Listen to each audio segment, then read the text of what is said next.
Lindsay. And we're the Game Forum. This week we're going to be talking a little bit about VR and the relevance it has in the industry. VR really started off in 2012 with Oculus. It actually started from a Kickstarter, and they raised $2.5 million off a Kickstarter to help fund the Oculus. Eventually, they were bought by Facebook 2 years later for more than $2 billion, which definitely says to me that the industry, like the big companies in the industry, have a lot of interest in this new technology. A couple of companies that already have VR units out are the HTC with the Vive, Oculus with the Quest, the Rift, and the S. That's funded by Facebook or was bought by Facebook. The PlayStation VR, and then the Index, which is from Valve. With all this interest and development in VR and a lot of the big companies getting behind it, we're seeing a lot more money thrown at things to help further development. We're seeing a lot better graphics in the VR sector from where it first started. We're actually starting to see some wireless headsets come out now, so no longer are you tethered to anything. A lot of new peripherals are coming out, which means not only is the VR itself being successful, but successful enough to have things to add on to it, like the aim controller for the PlayStation. We're also starting to see new stuff with hand tracking. Like Yep. What were you telling me about that one? Yep. So the Oculus Quest just added an update to have hand tracking into it, and the Quest is $400. It comes with the touch controls, so it's like, yeah, that's a good value right there. And you have the ability to buy a USB cable to connect it to your PCs, so you can play like more powerful games. The current leader in VR sales is the PlayStation VR, with over 6 million units sold, which says a lot to the popularity of VR as it's growing. With this, they have over 650 games already out for the PlayStation VR, which is a huge variety. And to that variety are some of our personal stories about our experiences with some of these games. Yep. One game I want to start with is Wipeout. This game is one I played back on the PlayStation 2 and 3 and just really loved it. And I remember turning off all the settings, or the safety settings in it, and just really getting a good feel for it. And that very first time sitting there in the cockpit before the race starts, and just feeling the ship just kind of hover there and drift back and forth. And then as soon as the race started off, just feeling like, oh my God, this is really fast. It really gives you that ridiculous sense of speed. And I just really love that. And it's something I could never experience just on the TV. Yeah, the little bit that I played was actually really cool too. I played that here with you, and sitting on the chair, like actually feeling like the ship, or what is it called? I guess it's just like a hover race car. The hover race car, thing. like moving. It felt like it was actually moving. It was really cool. I really enjoyed that. A game that I played pretty much to completion in VR was Resident Evil 7. That's actually the reason I bought a VR unit. I went to GameStop and bought the PlayStation VR and Resident Evil 7 at the same time, because I wasn't going to forgive myself if I played Resident Evil 7 not in VR, because it was just like I really wanted to play it. That game was so scary. There's so many parts in that game that were amplified by it being in VR. One moment in particular, you're fighting the dad. I can't remember his name. He has a chainsaw, and like you can crouch in the game. Mm-hmm. But if you're in VR, you kind of move around. You can actually duck and like duck under the chainsaw as it's swinging over you. And it was really intense, really scary. That was a first entrance into VR. It was super awesome. I definitely love that game. Another one I've had a lot of fun with is Firewall 0 Hour. To anyone who's ever played Call of Duty, this is pretty much Call of Duty in VR. Yeah. And it uses the aim controller. And oh my goodness, it's such a good experience to play. If you're a Call of Duty fan and you have a chance to play this game, you definitely owe it to yourself to try it. In this one, you can get the controller, you can peek around, you can get the controller aimed down over railings. Yeah. There's been so many crazy experiences in firefights I've had with trying to peek around corners and like aim the gun around the corner and have a firefight down a hallway. Yeah. Which is something, you just can't do stuff like that in Call of Duty. and then going around a corner and encountering someone at point blank range is like it really gets your adrenaline going. Yeah.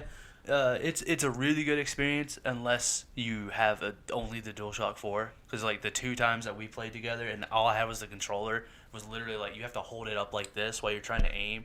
It's very uncomfortable, but the game was still really fun. I did play it a couple times here with the aim controller, and I mean it was fun. It was really difficult, but I'm sure after playing it a couple of times you can really get the hang of it. Yeah, it's definitely one I would recommend with the aim controller. That is what it is built for. And it plays so much better with that. It's a very different experience. Yep. So another game that I played, I've only played a couple, but this is another one, was Until Dawn: Rush of Blood. It's literally an on rails shooter because you're on rails shooting, and you're in like a roller coaster, and you got the move controllers, and you can switch different guns. It's really spooky actually. Mm-hmm. I was not expecting it to be that scary. But it's also really fun, and then there's moments where it's like going super fast, and it's really like you feel like your stomach kind of like turn. See, I'm not really a big horror fan or a roller coaster fan, but I really enjoyed this game. It was cool. Like it was a fun experience that I did not expect to really get into or like, but I did like it. Yeah. I think it was a free PlayStation Plus game, so if you were able to like just keep grabbing them, even if you don't have a VR unit, it was still there, so I would definitely suggest. I mean, that it's worth playing for sure. Yes. Another one. This is probably one of my favorite VR games. Is I Expect You to Die. This one, you're pretty much a 1960s, 70s style James Bond. You're put into all these different experiences, and it's set up much like an escape room, where you have to do different things to solve puzzles to figure out how to get out of the situation you're in. Everything from like being in a submarine to being in space or hanging off the side of a building, and it's got a lot of variety. And the studio keeps adding in new experiences. Yeah. And for some reason, I just really got into this game. I've done all the achievements for it. I just had a lot of fun with this one, and really credit the developers to really making a solid experience that you couldn't really do on just a regular TV. Yeah. I played the first scenario, and I Expect You to Die, and it was cool, but I also watched you play it, so I already knew what to do, so it kind of ruined it. But I didn't ruin it, I just knew what to do, so it lost the special sauce, I guess. I'll have to make you try some of the other levels where you have no idea what to do. Yeah, because I probably I wouldn't know what to do. The game die a lot. Yeah. Hence the name of the game. But and another game that I've played very little VR. I have a VR unit, but I don't know why I don't play it more.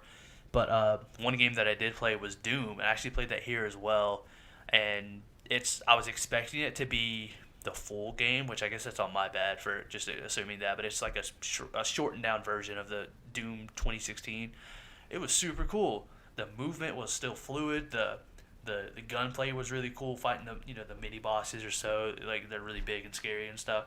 The controls it was the aim controller, right? Mm-hmm. That's what we used that one as. And so the aim controller was super cool. Aiming with that, it felt really fun, and it was a Doom game. Yeah, it gives you a much different experience than on the screen, because especially when some of them are in front of you, you have to look way up because they're like 10 feet tall. Yeah. The scale translates very well into VR. Yes, it does. And one last thing I want to kind of touch on is VR. Really gives you a very different experience than most TV-based games, and I've played a lot of games in VR and enjoyed them that I would never like or play on a flat screen. And some examples of this are like fast-paced, frenetic, like cooking games, like Dead Hungry and Counterfight. And with these games, you have to keep up a pace of like trying to do like 5 or 6 different things at the same time. And I mean, it's just really fun. I really enjoyed those. Yeah, I played a couple of minutes of one of those. I don't even remember which. It gets intense, and it like on the early levels, it gets like I don't know what I'm doing, but I enjoyed it. It was fun. I'm sure if someone paid more attention, it would come up. It would be a lot more fun for sure. So I guess in closing, what do you think your impressions of VR overall is? Yeah. To me, like I really enjoy VR. The amount of technology and progression that's happened just over these last couple of years is like mind-boggling. Yeah. I do have to say, like, I definitely play more flat screen games than VR games. Yeah. You know, I get home, I want to play something for a little bit. You know, with a lot of these, you are up, you are active, you really have to be invested in it. And a lot of the times, I just want to sit back, chill, and play something for a That little is while. true. Yeah. But some of the experiences in VR to me is something that a flat screen could never match. It is Yeah. far more immersive, and especially for like horror games and stuff. I mean, it is a totally different experience from looking at the TV to having it like right in front of your face. Yeah, like the feeling of being in a hallway and like I think something's behind me, and then you turn around and you're like, okay, I think I see it, and then you're like shell shocked, you're terrified. But I think VR is only going to grow, especially with upcoming releases like Half-Life Alyx, which looks super impressive, and they've never said that it was exclusive to the Valve Index, so it's probably going to come to other VR units. Maybe not the PlayStation VR, maybe the PlayStation VR 2. Yeah, well, I definitely think VR has a bright future ahead of it. Yeah, and I think it's here to stay. I think with this much money being poured into it and this many people buying it, it's only going to get cheaper and better. Yeah. And so I think we're going to see a continuation of VR support by multiple companies, and I think we're going to have some really cool experiences ahead of us. Yeah, I mean, if Facebook got behind this, there's got to be a reason to do so. And technically, VR has only been around for not even 8 years yet. Yeah. And so, like, that's the amount of time that it's been around. And this is how, I mean, we have a wireless headset not attached to PC that has hand tracking controls. Yes. Like, already for $400. Yes. Like, that's so impressive. Another 10 years from now, we can only imagine what kind of capabilities VR units will have. Yeah.